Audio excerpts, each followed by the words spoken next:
Good morning friend, সবাইকে জানাই সুপ্রভাত। আশা করি সবাই খুব ভালো আছে, আমিও ভালো আছি। আজ সকাল সকাল ঘুম থেকে উঠে পড়েছি।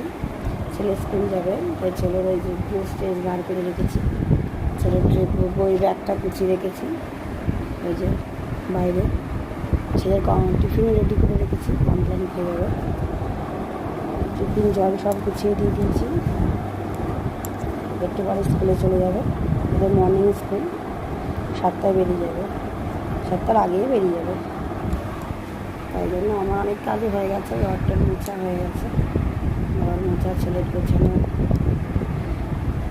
একটু জামা কাপড় 2-3টা আছে ধোবো, চান করবো, তারপরে চলে আসবো, এসে চা খাওয়া করবো, খাবো। সারাটা দিন এখন ব্যস্ততা শুরু হয়ে গেল। সোমবার মানে ব্যস্ত দিন, ব্যস্ততা এখন সবে শুরু হলো।